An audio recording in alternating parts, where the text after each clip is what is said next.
Et salut les amis, bienvenue pour ce nouveau tuto Patreon. Alors ce sera sur le visage d'une petite figurine de 28 mm, c'est du Seigneur des Anneaux. Donc c'est tout petit, c'est tout mini.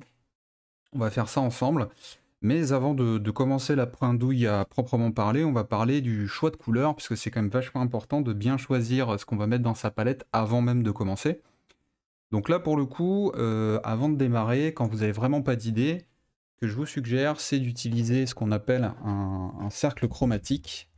Donc je vais en prendre un, j'en ai un qui est scotché à côté là. Oups, je tapais dans la palette, dans la caméra. Voilà, ça ressemble à ça.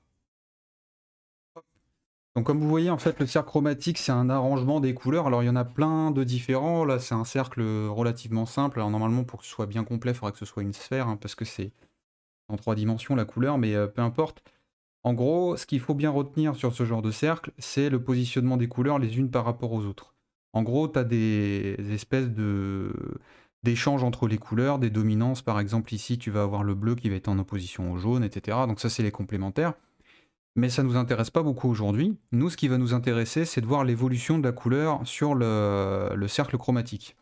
Donc grosso modo, quand t'as pas d'idée, les grandes théories de base, enfin ce qu'on peut en déduire assez facilement, c'est que plus tu veux donner un côté sombre à une figurine, plus tu vas partir vers des bleus. Plus tu veux donner un côté chaleureux et lumineux, plus tu vas partir vers des dominances de jaune.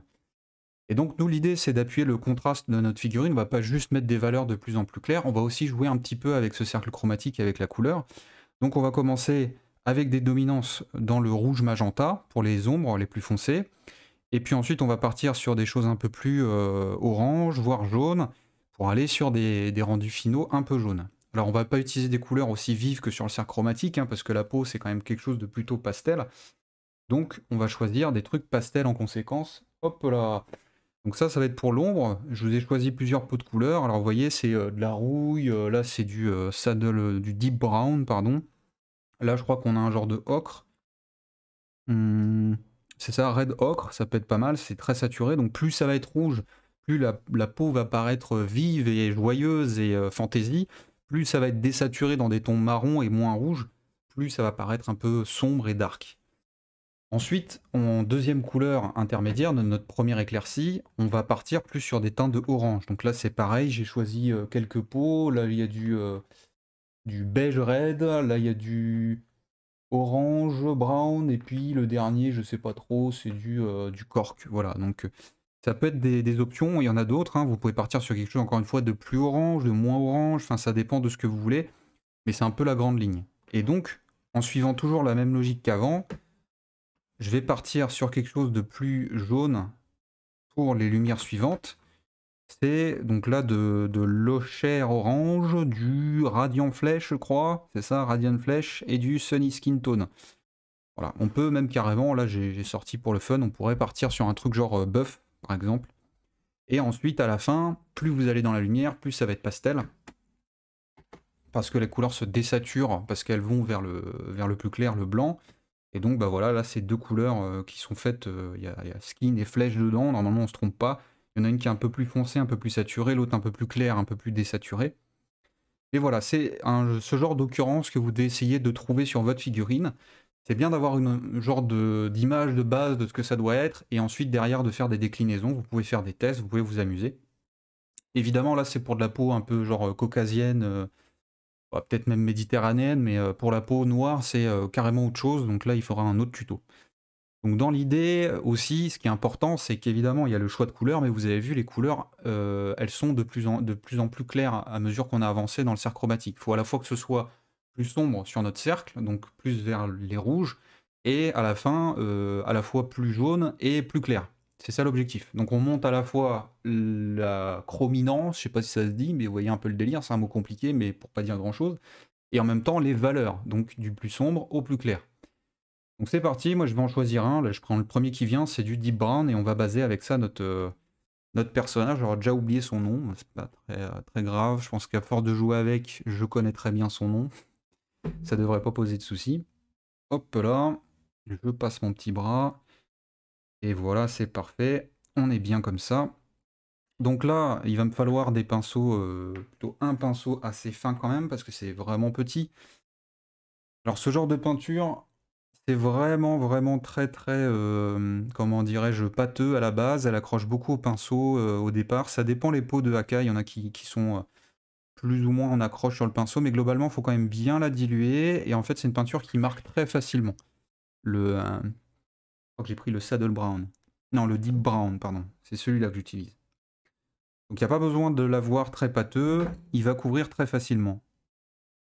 Alors d'autant plus là, j'ai mis une petite base de gris dessus, donc ça devrait relativement bien le faire.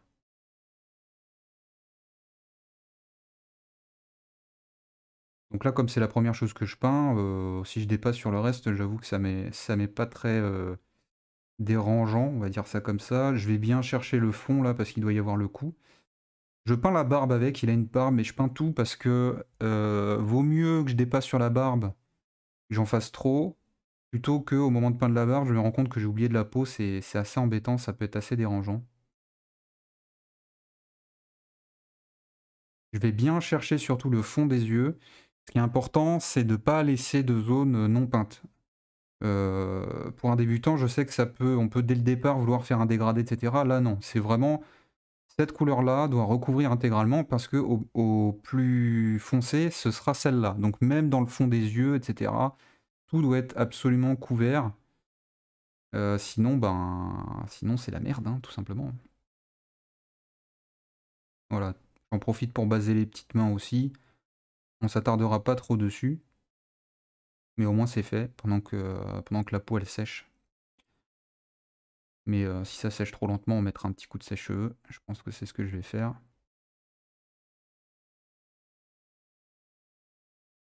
Voilà, un peu en dessous. Bon. Je vais pas m'attarder sur les mains. Je le ferai de mon côté.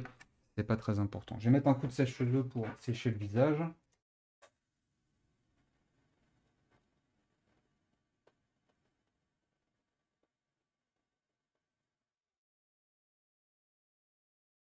Voilà, c'est fait. On a notre visage.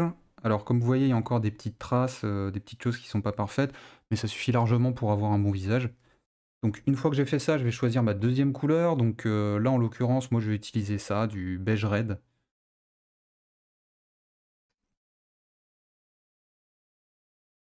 Donc, de la même façon, hop, je vais en mettre ici. Je vais la diluer tout pareil. Alors, j'ai pas forcément de quantité de dilution à vous donner. Je sais qu'on le demande très souvent en général dans les discussions figurinistes. C'est pas quelque chose qui est intéressant à savoir. Parce que déjà, en fait, c'est pas une question de quantité d'eau par rapport à la peinture, ça dépend du type de peinture que vous utilisez. Et en plus de ça, selon le pot d'un point à un autre, des fois la peinture elle est pas aussi bien conservée. En fait, à chaque fois, je répète toujours la même chose. Ce qui est important, c'est que quand tu utilises ta peinture, tu regardes déjà comment elle se comporte dans la palette. Est-ce que tu arrives à l'étaler facilement? Là, moi, je vois que ça galère un petit peu, ça, c'est l'expérience. À force de le faire, ça va s'affûter. Voilà, moi, je veux vraiment qu'elle soit très très fluide. Vous voyez, là, je peux la diffuser très facilement dans la palette. Ça, c'est hyper important pour moi. Le deuxième point, pardon, que vous pouvez vérifier, c'est en prenant un petit peu de peinture, est-ce que vous arrivez à tracer des choses facilement? Donc, par exemple, si j'écris, j'en sais rien, mon nom dans la palette, est-ce que j'y arrive sans problème? Est-ce que ça glisse tout seul? Si c'est le cas, bah, pour moi, c'est assez dilué. Faut pas qu'elle se barre en cacahuète non plus. C'est-à-dire que si je prends de la peinture et que je veux commencer à dessiner sur ma figurine, faut pas qu'elle aille dans tous les coins. Alors ça, en fait, c'est surtout la quantité de peinture. C'est pour ça que je décharge souvent comme ça sur mon pouce la peinture, parce que la quantité est extrêmement importante. Donc là, c'est le moment où ça va commencer à être difficile, puisqu'il va falloir être précis. Donc je vais vous tracer les lignes principales, je les caricature beaucoup. Moi, je commence toujours un peu comme ça, c'est-à-dire je trace les choses les plus importantes sur ma figurine. Voilà, je fais le cerclage du front et je rajoute une lumière en haut. Ensuite, je vais faire le nez. J'oublie surtout pas les deux petites narines. Il y a beaucoup de fois où je vois des gens qui oublient de les faire et du coup ça fait un nez vraiment bizarre. Et surtout, c'est que je vais pas oublier de bien faire surtout le haut de de l'arête du nez. Voilà. Ça, c'était plus ou moins le plus facile. Ensuite, on va s'attaquer au bas du visage. C'est là où ça devient un petit peu plus compliqué. En fait, c'est une question de schéma, mais pour moi, tout va partir du coin de l'œil, ici. Ensuite, je vais faire tout le profil de l'œil ici. Une fois que j'ai fait ça, je pars toujours du même endroit, sauf que cette fois-ci, je vais descendre au niveau de ma mâchoire. Alors ma peinture elle commence à sécher assez vite, parce que je prends mon temps. Ça sèche assez vite sur le pinceau, hein, la peinture, mine de rien. Et donc du coup, je vais descendre comme ceci. Vous voyez, je suis assez large, hein. C'est que ma première couche, faut dire aussi. Je vais faire la même chose de l'autre côté. Donc, vous voyez, j'ai posé ma lumière forte ici, et je vais descendre de la même façon.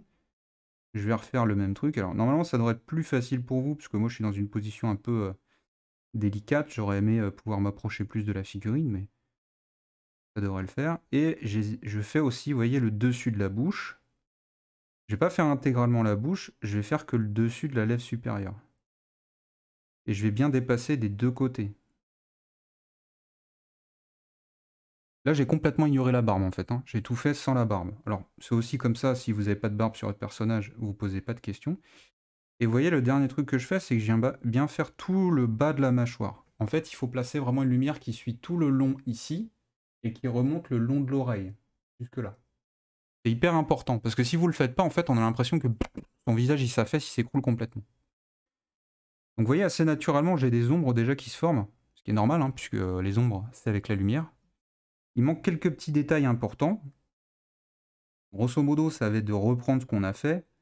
Ici, là, à ce niveau-là, au coin de l'œil, c'est important de rajouter quand même de la lumière. Et je vais repasser ma couche, parce qu'en plus, elle est probablement pas propre. Alors moi, je vois plutôt pas mal, mais à distance, c'est plutôt bien. Mais je sais que de très près, ce sera pas bien. Et donc, je peux déjà, si je veux, commencer à réduire un petit peu ma zone de travail. Alors les éclats, les traits forts que j'avais fait, par contre, eux, je les repasse. Et ici, par exemple, sur la joue, je vais décharger vachement mon pinceau. J'ai vraiment très très peu de peinture. Et ce que je vais faire, c'est que je vais tracer des petits traits. Mais comme j'ai très peu de peinture, on va vachement jouer avec la transparence, en fait. Et ça va me permettre de faire un genre de dégradé, tout simplement, d'amener un petit peu plus naturellement la couleur.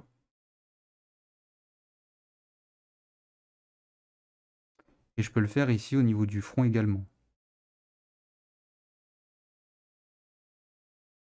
Donc vous voyez, c'est très très transparent, hein. Surtout, faut pas s'amuser à y aller avec un pinceau où il y a beaucoup de peinture, parce que sinon, bah, vous allez juste tout recouvrir. Et à la fin, en fait, bah, et du coup, c'est comme si vous aviez fait 2 couches de base de suite. Voilà, je reprends un petit peu le coin ici.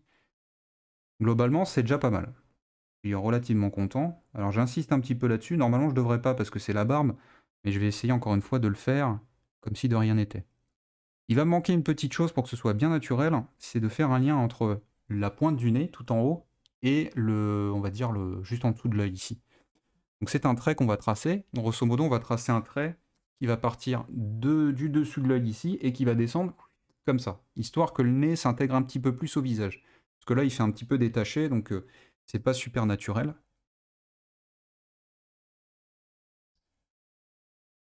Donc, je vais incliner un petit peu ma figurine, histoire de m'aider.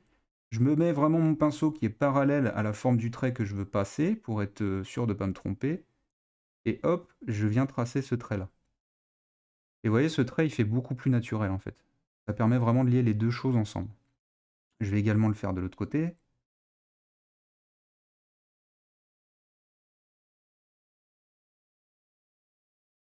Alors, vous voyez, je tremble un peu. Moi, ça m'arrive souvent quand je démarre la peinture, parce que c'est comme ça, hein, on a tous nos petits défauts. Faut pas désespérer avec le tremblement, hein, des fois, il suffit, alors sauf si c'est vraiment un souci de santé, etc. Bon, là, malheureusement, vous pouvez pas y faire grand-chose. Mais même si vous êtes comme moi sujet à tremblement, à force juste en peignant, puis en se détendant un petit peu, ça disparaît. Voilà, donc là, on a fait déjà notre première couche. Donc on a déjà la forme du visage, on a déjà des ombres et des lumières. Ce qu'on va faire là maintenant, c'est qu'on va accentuer ce travail, et donc on va le faire avec la couleur suivante. Donc là, pour le coup, moi, je vais attaquer avec... j'ai pris celle-là, le Radiant Flèche. Donc tout pareil, à chaque fois je répète, hein, ça va être la même, on remet ce truc dans la palette, on dilue sa peinture.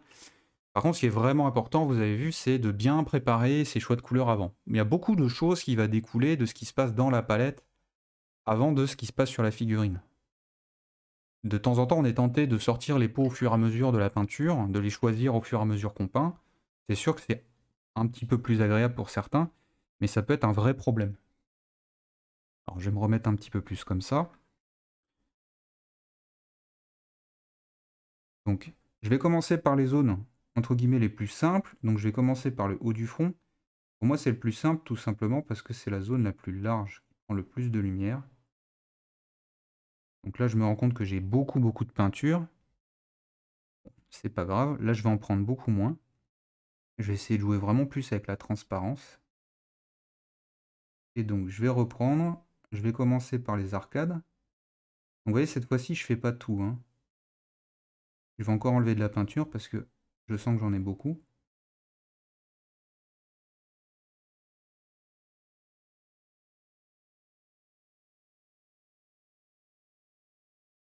Je fais le haut de mon nez, le bas ici, les petites narines de chaque côté. Je vais mettre 2 petites zones ici de lumière comme ça. Vraiment sur le froncement des sourcils.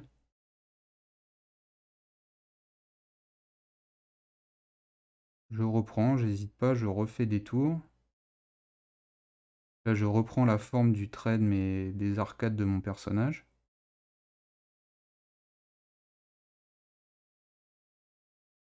Je vais donc reposer ici mon petit point de lumière. Je descends mon petit trait. Alors je m'arrête beaucoup plus près que d'habitude. Vous voyez, j'ai insisté quand même vachement plus cette fois-ci sur le haut de la joue. Je me suis pas aussi étendu qu'avant, je suis pas descendu jusqu'en bas.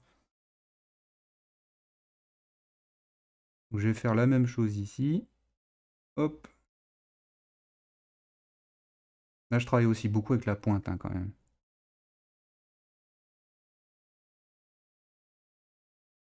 Donc là, j'insiste sur le bas du menton. Sur le haut, là, ici. Ce qui est important, c'est bien reprendre aussi le tour de la mâchoire, hein.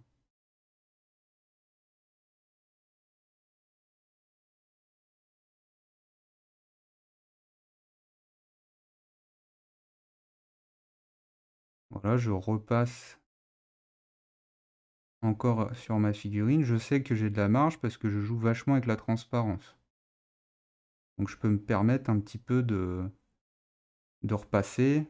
Il n'y a pas de souci. Je sais que globalement, je vais pouvoir remarquer. Donc des fois, je vais faire un grand trait, puis à la fin, dans ce trait, je ferai une petite pointe pour juste accentuer une petite zone.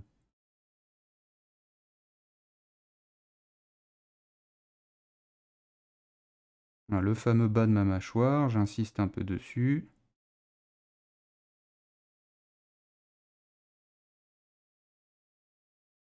Voilà, donc là, on lui a apporté quand même beaucoup de lumière. Ce qui va nous manquer maintenant, c'est des derniers petits éclaircies pour vraiment mettre en valeur certaines zones. Alors, je vais juste reprendre encore une fois le nez parce que j'ai pas assez insisté. Voilà, là je le trouve beaucoup mieux. Donc une fois que j'ai fait ça, là je vais aller prendre quelque chose d'encore un petit peu plus lumineux. Donc là c'est du Luminous Flash, donc c'est vraiment quelque chose de très clair. Surtout qu'on joue avec la transparence, donc il va y avoir un contraste encore plus fort avec ça, enfin, entre les deux dernières couleurs, sur notre figurine que sur notre palette. Parce que sur notre palette c'est opaque, sur notre figurine on joue avec la transparence. Donc on va vraiment y aller tout doucement. Donc vous voyez, je prends ma couleur, je l'étale bien sur ma palette. Alors l'objectif quand je fais ça, pourquoi je m'étale autant, c'est pour me permettre de bien voir si elle est bien diluée, etc., comment elle se comporte.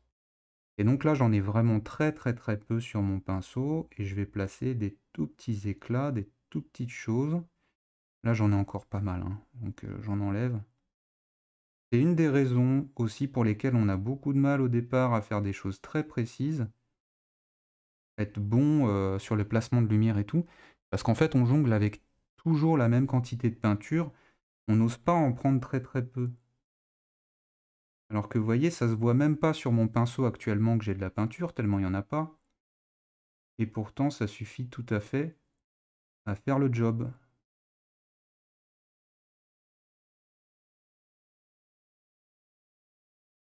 Voilà, donc là j'ai déjà un visage qui est super cool. Alors, je vous ferai juste pas les yeux, parce que les yeux, pour le coup, en 28 mm, c'est pas très compliqué.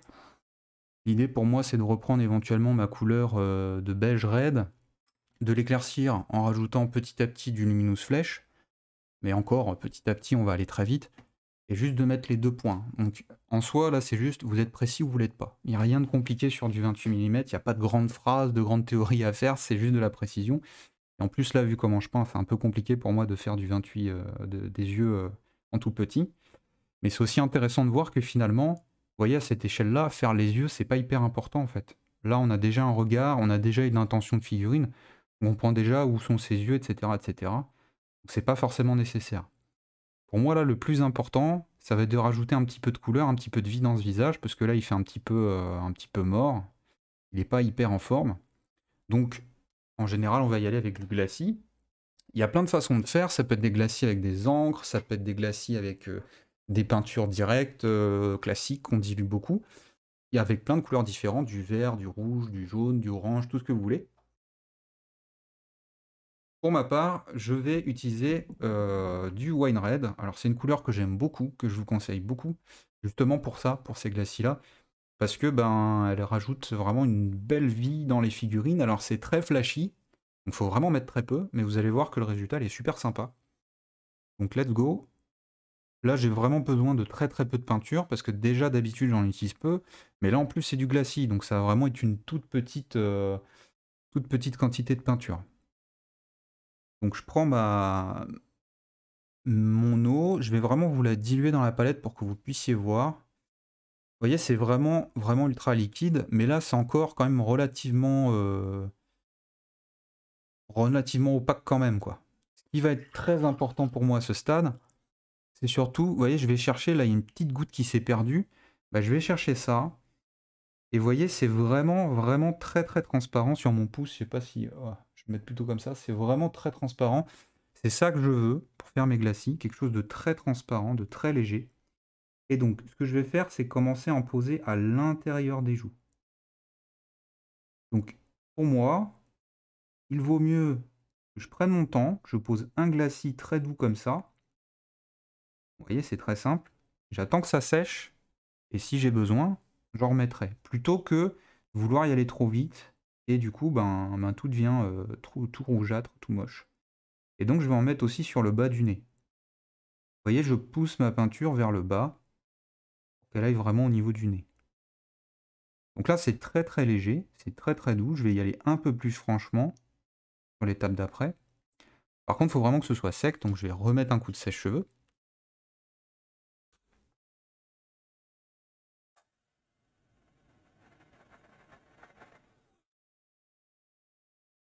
Voilà, on est de retour. Ouais, je suis dans l'angle. Je reprends ma peinture, glacis. Je décharge beaucoup mon pinceau. Et je vais revenir en placer de nouveau la même chose. Toujours dans le creux des joues.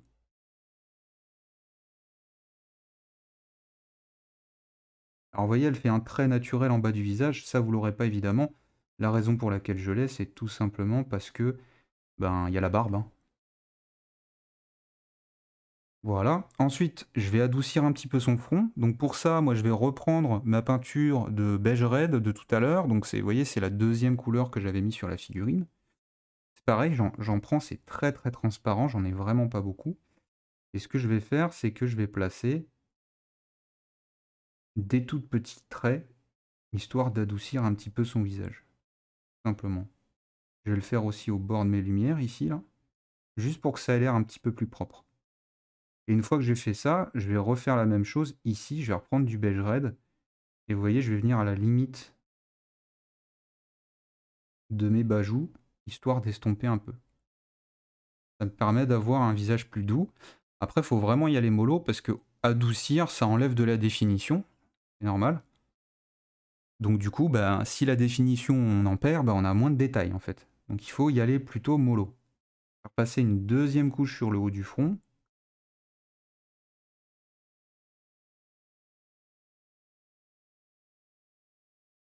Voilà, ça me convient beaucoup mieux. Et une fois que j'ai fait ça, je vais reprendre ma couleur la plus sombre. Et ce que je vais faire, c'est que je vais faire le dessous ici de la bouche, histoire qu'elle soit bien marquée. Alors encore une fois, vous n'aurez probablement pas à le faire, le dessous du nez. Le dessous de la bouche, vous n'aurez probablement pas à le faire, tout simplement parce que là, il y a la barbe qui prend quelques coups. Prend un peu de pinceau. Et du coup, ben, ça nous embête un peu pour peindre le bas du visage. Voilà. Et je vais refaire encore un petit coup de glacis, vous voyez, pour estomper cette toute petite zone là entre le visage et enfin la bas joue et la joue moyenne. Donc je reprends de la peinture transparente. Là, je vais vraiment venir uniquement entre les deux surfaces.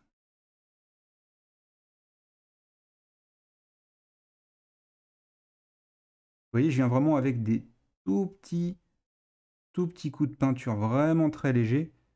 Parce que sinon, malheureusement, le moindre truc un peu fort et puis c'est terminé.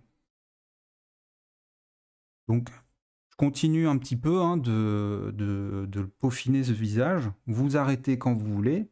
Je vais reprendre encore un glacis, mais cette fois-ci avec ma couleur au-dessus, là, l'espèce de jaune. Je vais en prendre très très peu, toujours pareil.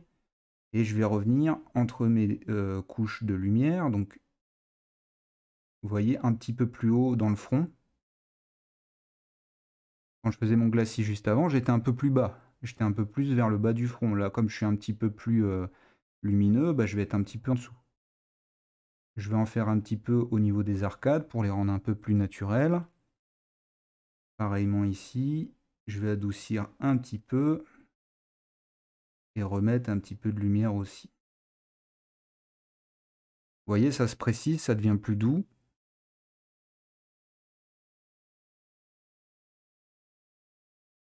Ce qui est important, c'est que je respecte bien la forme que j'avais faite quand je fais ce glacis sur les couches précédentes. À savoir que là, pour le coup, je garde bien la forme de ma joue, je garde bien la forme qui est ici, je garde bien la forme de ma mâchoire.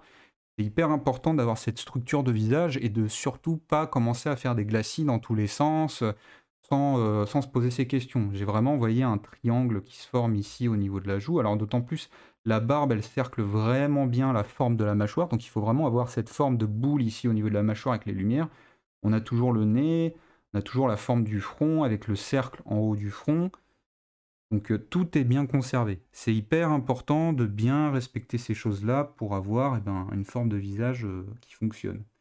Je vais reprendre un petit peu ici là l'approximation de l'œil. Je pense que c'est avec le glacis de rouge que c'est un petit peu estompé. Voilà, là c'est mieux. De ce côté-là, bon, c'est pas trop mal, hein, ça a l'air pas trop mal. J'ai juste rajouté un petit peu de lumière. Il y a un petit trait là au niveau du nez qui me plaît pas trop. Voilà, ça fait un peu plus naturel. Et donc, pareillement, je vais reprendre ma couleur la plus claire. Je vais refaire du glacis avec très très très peu de peinture. Vraiment là-dessus, c'est...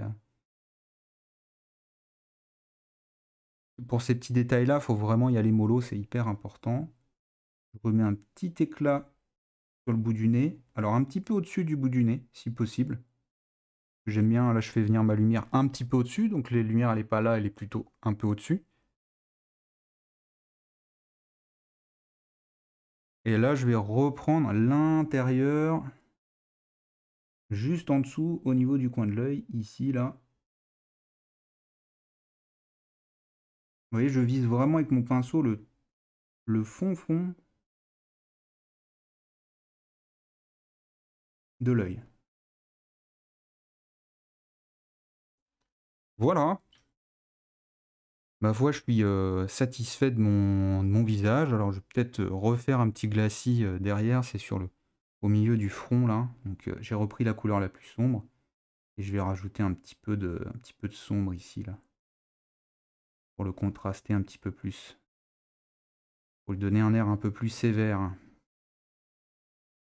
Donc, justement, bah, selon ce que vous voulez faire, si vous voulez lui donner un côté vieux, bah, vous marquez beaucoup plus les détails avec les ombres et les lumières. Si vous lui donnez un côté un peu plus jeune, vous allez lui, au contraire, adoucir vachement son visage. Il y a beaucoup de choix que vous pouvez faire pour modifier un visage, surtout à cette échelle-là, c'est vraiment très petit. Donc il ne faut pas s'en priver. Et après, bah, c'est pareil au niveau du choix de couleur, c'est important. Là, vous voyez, sur le final, on lui fait une peau qui est quand même assez pâle. Pas empêcher de continuer à faire des glacis hein, pendant que je vous explique. On continue à lui faire un visage qui est assez pâle. Donc du coup, bah, il a l'air plutôt jeunot, plutôt beau gosse. Mais évidemment, si on fait un vieux briscard tout bronzé, donc on prend des couleurs plus saturées, peut-être un petit peu plus sombres, et bah du coup, il va avoir l'air d'être un vieux gars qui a beaucoup vécu, etc., etc. Donc tout ça, ça va être modulé en partie sur le choix des couleurs qu'on fait avant. Donc c'est pour ça que j'insiste beaucoup sur la documentation quand on fait une figurine. Et puis deuxièmement, après, sur le placement des lumières, est-ce qu'on fait beaucoup de glacis ou est-ce qu'on marque beaucoup les traits? Et puis évidemment, il y a forcément une part de sculpture aussi. Voilà, c'est fini. J'espère que c'est clair pour vous, j'espère que j'ai expliqué tout ce qu'il y avait à faire. Dans l'ensemble, je pense qu'il va vous falloir un petit peu d'entraînement, surtout, vous voyez, sur la gestion de la palette, c'est-à-dire bien diluer sa peinture, et surtout la quantité de peinture, vraiment c'est important, surtout sur des tailles de figurines comme ça. Plus vous allez maîtriser la quantité de peinture que vous avez, ça ne veut pas dire à chaque fois j'en prends vraiment pas, ça veut dire vraiment vous tester sur votre pouce ou à côté sur une carte pour voir si quand vous passez votre pinceau, est-ce que ça s'étale trop vite? Est-ce que vous sentez que ça se dépose sur la figurine? Il faut vraiment que vous gardiez le contrôle, c'est-à-dire que même en passant mon pinceau, c'est à peine qu'il se dépose sur la figurine, parce qu'au pire des cas, bah, vous répétez le geste et puis vous allez finir par en mettre une certaine quantité. Donc ça, c'est vraiment important pour gagner en précision. C'est avoir évidemment un pinceau quand même relativement fin hein, pour ce genre de travail, c'est important. Et donc, encore une fois, bien maîtriser la quantité de peinture, c'est hyper important. Comme d'habitude, merci beaucoup aux patrons. Il y en a de plus en plus, je ne sais plus combien vous êtes peut-être 17, 18 déjà, qui aident sur le financement de ces tutos. Donc merci beaucoup. Il y a tous les liens dans la description si jamais vous n'êtes pas Patreon mais que vous voulez devenir un patron. Voilà. Comme d'habitude, si vous avez des questions, surtout vous n'hésitez pas. Vous pouvez le faire dans le commentaire de cette vidéo. J'essaierai de vous répondre le plus rapidement possible. Puis si vous êtes patron, bah, vous passez par la page Patreon, là ce sera encore plus rapide pour vous. Voilà. N'hésitez pas non plus à me faire des retours sur la qualité de la vidéo. Et je vous dis à bientôt pour un nouveau tuto. Ciao!